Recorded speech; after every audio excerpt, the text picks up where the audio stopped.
नमस्कार दोस्तों। आज हम आपको एक ऐसी बुद्ध कथा सुनाने जा रहे हैं जो सिर्फ एक कहानी नहीं है, बल्कि जीवन को देखने का एक नया दृष्टिकोण है। ये कहानी आपको बताएगी कि दुख क्यों पैदा होता है, शांति कहाँ छिपी होती है और इंसान अपनी ही दौड़ में क्यों थक जाता है। अगर आप अपने जीवन में अशांति, तनाव या उलझन महसूस कर रहे हैं, तो इस कहानी को अंत तक जरूर सुनिए, क्योंकि हो सकता है यही कथा आपकी सोच को बदल दे। तो चलिए दोस्तों, बुद्ध के उन अमूल्य विचारों की ओर चलते हैं जो हजारों साल बाद भी आज उतने ही सच्चे हैं। कहानी की शुरुआत करते हैं। दर्शकों, आज की यह कहानी सुनने के बाद आपकी जिंदगी पहले से कहीं ज्यादा आसान हो सकती है। आज हम बात करेंगे कि जीवन को वास्तव में कैसे जिया जाए और खुशी खुशी कैसे बड़ी से बड़ी सफलता प्राप्त की जा सकती है।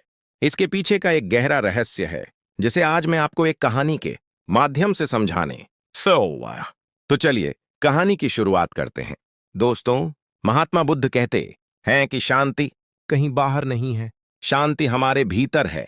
हम अक्सर उसे बाहर ढूंढते हैं, लेकिन बाहर हमें केवल शोर मिलता है, भीतर ही मौन है। आज के समय में अगर हम अपने चारों ओर देखें तो पाएंगे कि हर इंसान किसी न किसी दौड़ में लगा हुआ है। कोई पैसे की दौड़ में, कोई नाम की दौड़ में, कोई दूसरों से आगे निकलने की दौड़ में। हर कोई कुछ साबित करना चाहता है, हर कोई श्रेष्ठ बनना चाहता है। लेकिन इस दौड़ में भागते भागते मनुष्य यह भूल चुका है कि जिस रास्ते पर वह दौड़ रहा है, उस रास्ते का कोई अंत नहीं है। यह रास्ता अनंत है। आज जो मंजिल दिख रही है, कल उससे आगे एक और मंजिल खड़ी मिलेगी। और सबसे दुखद बात यह है कि जीवन के अंतिम समय में भी जब मनुष्य पीछे मुड़कर देखता है, तो वह खुद को उसी जगह खड़ा पाता है जहां से उसने दौड़ शुरू की थी। फर्क सिर्फ इतना होता है कि तब तक शरीर थक चुका होता है और मन खाली हो चुका होता है। लेकिन जो लोग समय रहते इस सत्य को देख लेते हैं, जो अपने भीतर झांकने का साहस कर पाते हैं, वही इस अनंत यात्रा को बीच में ही समझ लेते हैं, वही अपने जीवन की दिशा बदल पाते हैं। आज की कहानी इसी सत्य को समझाने के लिए है। एक समय की बात है, एक नगर से दूर एक ऊंचे पहाड़ पर एक वृद्ध गुरु रहते थे। उनकी ख्याति दूर दूर तक फैली हुई थी। कहा जाता था कि वे बहुत ज्ञानी हैं, लेकिन उन्होंने जीवन भर कभी किसी को अपना शिष्य नहीं बनाया। लोग उनके पास आते, हाथ जोड़ते, विनती करते कि हमें अपना शिष्य बना लीजिए, लेकिन गुरु सबको लौटा देते। धीरे धीरे लोगों में यह धारणा बन गई कि गुरु सनकी हैं, पागल हैं, किसी को अपनाते नहीं। समय बीतता गया, गुरु वृद्ध हो चले। अब उन्हें अपने रोजमर्रा के कामों में भी कठिनाई होने लगी। कभी कभी उनके मन में विचार आता कि अगर उन्होंने जीवन में किसी को शिष्य बनाया होता तो आज कोई उनके साथ होता, लेकिन फिर वे उसी मौन में लौट जाते। एक दिन एक युवक अपना बोझ उठाए पहाड़ पर चढ़ता हुआ गुरु के पास पहुंचा। उसके चेहरे पर थकान थी, लेकिन आंखों में दृढ़ता थी। उसने गुरु को प्रणाम किया और बोला, हे गुरुदेव, मैंने आपके बारे में बहुत सुना है। लोग कहते हैं आप किसी को शिष्य नहीं बनाते, फिर भी मैं आपके पास आया हूं। मैं केवल ज्ञान चाहता हूं। आप जो कहेंगे मैं वह करूंगा। गुरु ने युवक को देखा, बिना कुछ बोले कुछ देर तक उसे देखते रहे। युवक ने फिर कहा, लोगों ने मुझे रोका, कहा कि आप मुझे भगा देंगे, लेकिन मैं फिर भी आया क्योंकि मुझे विश्वास है कि जहां मौन है वहीं सत्य है। गुरु पहली बार मुस्कुराए। उन्होंने कहा, आज से तुम मेरे शिष्य हो। युवक का हृदय आनंद से भर गया। रात हो चुकी थी, पहाड़ पर पानी का कोई साधन नहीं था। शिष्य को तेज प्यास लगी। वह इधर उधर भटकता रहा, लेकिन पानी नहीं मिला। गुरु ने कहा, आज प्यास सहनी होगी, कल सुबह पानी के लिए चलेंगे। अगले दिन दोनों एक कुएं पर पहुंचे। शिष्य ने जल्दी से पानी निकाला और प्यास के मारे पी गया। तभी गुरु बोले, मूर्ख, क्या मैं भी प्यासा नहीं हूं? शिष्य लज्जित हुआ। उसने तुरंत गुरु को पानी पिलाया। इसके बाद गुरु ने शिष्य से वही प्रश्न किया जिसने उसके जीवन की दिशा बदल दी। उन्होंने कहा, बताओ, यह पानी और जो पानी तुमने पहले पिया था, इनमें क्या अंतर है? शिष्य सोच में पड़ गया। और यहीं से शुरू होती है असली बुद्ध दृष्टि की यात्रा। कहानी आगे और गहरी होती जाएगी। मौन, ध्यान, मृत्यु, जीवन, अहंकार, शांति, सब कुछ आएगा। जीवन, प्यास और जागरूकता। गुरु का प्रश्न सुनकर शिष्य कुछ देर तक चुप खड़ा रहा। उसके मन में बहुत सारे विचार घूम रहे थे, लेकिन कोई उत्तर स्पष्ट नहीं हो पा रहा था। आखिर उसने धीमे स्वर में कहा, गुरुदेव, पानी तो वही है, फर्क बस इतना है कि मैंने पहले अपने लिए पिया और बाद में आपके लिए निकाला। गुरु मुस्कुराए। उन्होंने कहा, यही फर्क जीवन और बोध का है। जब मनुष्य केवल अपने लिए जीता है तो उसे हर चीज कम लगती है, पानी भी कम, समय भी कम, सुख भी कम। लेकिन जब वही मनुष्य दूसरों को देखने लगता है तो वही चीजें पर्याप्त होने लगती हैं। गुरु ने आगे कहा, तुम्हारी प्यास केवल शरीर की नहीं थी, मन की भी थी। जब मन प्यासा होता है तो वह सिर्फ खुद को देखता है, और जब मन शांत होता है तो वह सबको देखता है। शिष्य यह सुनकर गहरे सोच में पड़ गया। गुरु और शिष्य वहीं कुएं के पास बैठ गए। चारों ओर शांति थी। हल्की हवा बह रही थी। पक्षियों की आवाजें वातावरण को और भी शांत बना रही थीं। गुरु ने कहा, आज का मनुष्य भी इसी तरह प्यासा है। फर्क बस इतना है कि उसकी प्यास पानी की नहीं, इच्छाओं की है। शिष्य ने पूछा, गुरुदेव, इच्छाएं तो जीवन का हिस्सा है। बिना इच्छा के मनुष्य आगे कैसे बढ़ेगा? गुरु ने जमीन से एक पत्थर उठाया और शिष्य की हथेली पर रख दिया। उन्होंने कहा, इसे पकड़ कर रखो। शिष्य ने पत्थर को कसकर पकड़ लिया। कुछ देर बाद गुरु बोले, अब इसे और जोर से पकड़ो। शिष्य ने पूरी ताकत लगा दी। कुछ समय बाद उसकी हथेली में दर्द होने लगा। गुरु ने पूछा, अब क्या हो रहा है? शिष्य बोला, दर्द हो रहा है। गुरु ने कहा, यही इच्छाओं का स्वभाव है। जब तक हल्के से पकड़ो तब तक ठीक, लेकिन जब कसकर पकड़ लेते हो तब वही चीज दुख बन जाती है। शिष्य की आंखें खुलने लगी थीं। गुरु ने पत्थर नीचे रख दिया और बोले, जीवन में समस्या चीजों से नहीं है, उन्हें पकड़कर रखने से है। यही बुद्ध का पहला सत्य है, दुख का कारण। शिष्य ने पहली बार महसूस किया कि उसके भीतर कुछ बदल रहा है। उस दिन के बाद गुरु ने शिष्य को कोई उपदेश नहीं दिया। वे बस मौन में रहने लगे। सुबह उठते, जंगल में टहलते, भोजन करते और फिर मौन में बैठ जाते। शिष्य को यह सब अजीब लगने लगा। कई दिन बीत गए, लेकिन गुरु ने कोई शिक्षा नहीं दी। एक दिन शिष्य का धैर्य टूट गया। उसने कहा, गुरुदेव, मैं सीखने आया हूं, आप कुछ सिखाते क्यों नहीं? गुरु ने शांत स्वर में कहा, मैं सिखा रहा हूं। शिष्य हैरान हुआ, आपने तो कुछ कहा ही नहीं। गुरु बोले, यही तो शिक्षा है। शिष्य को समझ नहीं आया। गुरु ने कहा, शब्द बहुत कुछ छिपा लेते हैं, मौन सब कुछ दिखा देता है। आज का मनुष्य भी शब्दों में उलझा हुआ है। हर कोई कुछ ना कुछ बोल रहा है, लेकिन कोई सुन नहीं रहा। बुद्ध कहते थे, जब तक मन शांत नहीं होगा तब तक सत्य दिखाई नहीं देगा। गुरु ने शिष्य को एक काम दिया। उन्होंने कहा, आज तुम पूरा दिन बिना बोले रहोगे। शिष्य को यह आसान लगा। उसने सोचा, इसमें क्या बड़ी बात है? लेकिन जैसे जैसे दिन बीतने लगा, उसे एहसास हुआ कि बोलना ना बोलने से कहीं ज्यादा आसान है। मन बार बार कुछ कहने को मचलने लगा। जब कोई पक्षी उड़ता, मन करता कुछ कहे। जब कोई विचार आता, मन करता उसे व्यक्त करे, लेकिन उसे मौन रहना था। शाम तक उसका मन थक गया। रात को गुरु ने पूछा, आज क्या सीखा? शिष्य बोला, मैंने जाना कि मेरा मन कभी चुप नहीं रहता। गुरु मुस्कुराए। उन्होंने कहा, जिस दिन तुम अपने मन को सुन लोगे, उसी दिन मन तुम्हें सुनना शुरू कर देगा। यही ध्यान की शुरुआत है। गुरु ने आगे कहा, बुद्ध ने कभी किसी को बदलने की कोशिश नहीं की। उन्होंने सिर्फ देखने का तरीका सिखाया। देखो बिना निर्णय के, देखो बिना अपेक्षा के, देखो बिना डर के। शिष्य ने पूछा, गुरुदेव, क्या यही निर्वाण का मार्ग है?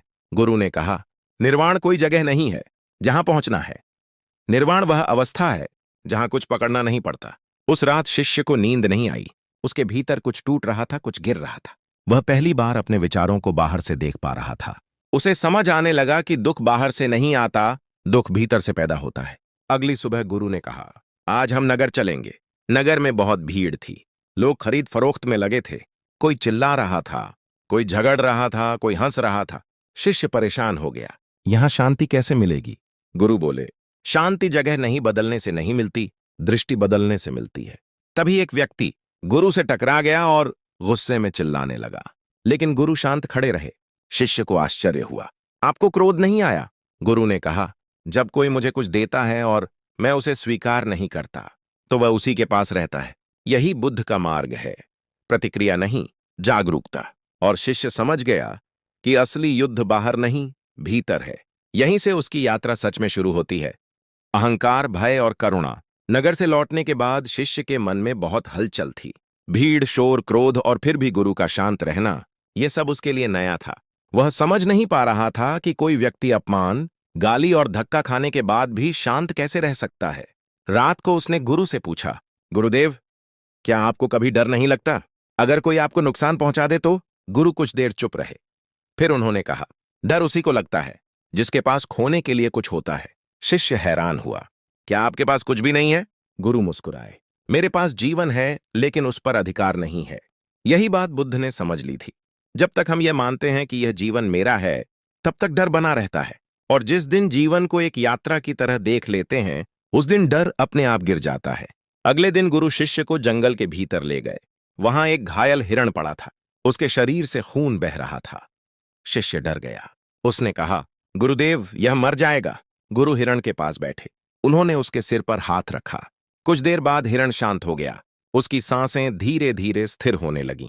शिष्य ने पहली बार देखा कि करुणा शब्द नहीं होती, उपस्थिति होती है। गुरु ने कहा, बुद्ध ने कभी यह नहीं पूछा कि सामने वाला योग्य है या नहीं। जहां पीड़ा दिखी वहीं करुणा बहने लगी।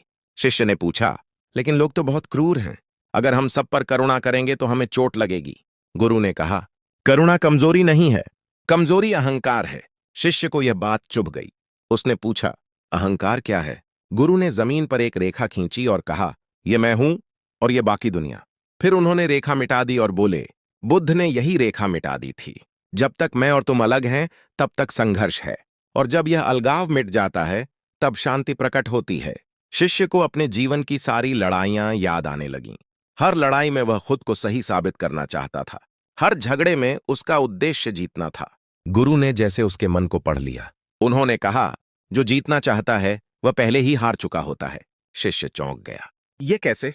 गुरु बोले, क्योंकि जीतने की इच्छा का अर्थ है भय, और जहां भय है वहां स्वतंत्रता नहीं। उस दिन गुरु ने शिष्य को एक और अभ्यास दिया। उन्होंने कहा, आज जो भी तुम्हारी निंदा करे उसकी बात पूरी सुनना, लेकिन उत्तर मत देना। शिष्य को यह कठिन लगा, लेकिन उसने प्रयास किया। दिन में एक व्यक्ति ने उसे मूर्ख कहा, दूसरे ने उसका मजाक उड़ाया, तीसरे ने उसके पुराने जीवन को नीचा दिखाया। शिष्य के भीतर आग जल रही थी, लेकिन वह मौन रहा। शाम को वह गुरु के पास आया। उसकी आंखें नम थीं। गुरु ने पूछा, क्या हुआ? शिष्य बोला, पहली बार समझ आया कि मैं कितनी जल्दी आहत हो जाता हूं। गुरु ने कहा, आहत वही होता है जो अपने अहंकार की रक्षा कर रहा हो। और फिर गुरु ने वही वाक्य कहा जो बुद्ध की शिक्षा का सार है, तुम्हें कोई दुख नहीं देता, तुम दुख स्वीकार करते हो। उस रात शिष्य बहुत देर तक बैठा रहा। उसके भीतर जैसे कोई दीवार गिर रही थी। उसे महसूस हुआ कि वह दूसरों से नहीं, खुद से लड़ रहा था। अगली सुबह उसने गुरु के चरणों में सिर रख दिया और कहा, गुरुदेव, अब मैं समझने लगा हूं। शांति बाहर नहीं, भीतर है। गुरु ने उसके सिर पर हाथ रखा और कहा, अब तुम सीख नहीं रहे, अब तुम जाग रहे हो। यही बुद्धत्व की शुरुआत है। कहानी अभी समाप्त नहीं हुई है। अभी जीवन, मृत्यु और मुक्ति का सबसे गहरा सत्य आना बाकी है। मृत्यु, अस्थिरता और जागरण। शिष्य अब पहले जैसा नहीं रहा था। उसके भीतर कुछ बदल चुका था। पहले जहां वह हर बात पर प्रतिक्रिया करता था, अब वहां मौन और समझ ने जगह बना ली थी। एक दिन गुरु ने कहा, आज हम श्मशान चलेंगे। शिष्य चौंक गया। उसने कहा, गुरुदेव, वहां क्यों? गुरु बोले, क्योंकि जो जीवन को समझना चाहता है उसे मृत्यु को देखना ही पड़ता है। वे दोनों श्मशान पहुंचे। चारों ओर जलती चिताएं थीं, धुआं, राख और सन्नाटा। शिष्य का मन कांप गया। उसे लगा जैसे उसका अपना शरीर भी उन चिताओं पर रखा हो। गुरु ने कहा, ध्यान से देखो। श्मशान में एक अमीर व्यक्ति की चिता जल रही थी, थोड़ी दूरी पर एक गरीब की। दोनों की राख एक जैसी थी। गुरु बोले, यहां कोई राजा नहीं, कोई गरीब नहीं, यहां केवल सत्य है। शिष्य की आंखों से आंसू बहने लगे। उसे अपने जीवन की सारी व्यर्थ दौड़ याद आ गई। पैसा, नाम, सम्मान, सब यहीं समाप्त हो जाता है। उसने पूछा, तो फिर हम इतना सब क्यों करते हैं? गुरु ने कहा, क्योंकि हम मृत्यु को भूलकर जीते हैं। बुद्ध ने कहा था, जो हर दिन मृत्यु को याद करता है वही सही अर्थों में जीता है। गुरु ने शिष्य से कहा, कल्पना करो, यह तुम्हारी अंतिम रात है। क्या तुम वैसे ही जी रहे हो जैसे जीना चाहते हो? शिष्य मौन हो गया। उसे एहसास हुआ कि वह भविष्य के लिए जी रहा था, लेकिन वर्तमान को खो चुका था। अगले दिन गुरु ने उसे एक गांव में भेजा। उन्होंने कहा, आज लोगों की सहायता करना, लेकिन यह मत बताना कि तुम गुरु के शिष्य हो। शिष्य ने बीमारों की सेवा की, भूखों को भोजन दिया, रोते हुए बच्चों को चुप कराया। शाम को जब वह लौटा, उसका चेहरा शांत था। गुरु ने पूछा, आज कैसा लगा? शिष्य बोला, पहली बार ऐसा लगा कि मैं जी रहा हूं। गुरु मुस्कुराए। उन्होंने कहा, बुद्ध ने कभी मुक्ति को अपने लिए नहीं मांगा, उन्होंने उसे सबके लिए जिया। और फिर गुरु ने अंतिम प्रश्न पूछा, अगर कल तुम्हारी मृत्यु हो जाए तो क्या तुम्हारा जीवन व्यर्थ कहलाएगा? शिष्य ने कहा, नहीं गुरुदेव, अब नहीं। गुरु ने कहा, तो समझ लो, तुम सही मार्ग पर हो। उस रात शिष्य को नींद नहीं आई।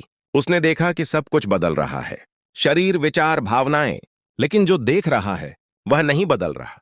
यही बुद्ध की अंतिम शिक्षा थी। सब कुछ अनित्य है, लेकिन जागरूकता शाश्वत है। शिष्य ने गुरु के चरणों में सिर रख दिया। अब उसे कुछ पाने की इच्छा नहीं थी, अब वह केवल होना चाहता था। यही निर्वाण की दिशा है। शिष्य अब प्रश्नों से भरा नहीं था, उसके भीतर एक स्थिरता आ चुकी थी।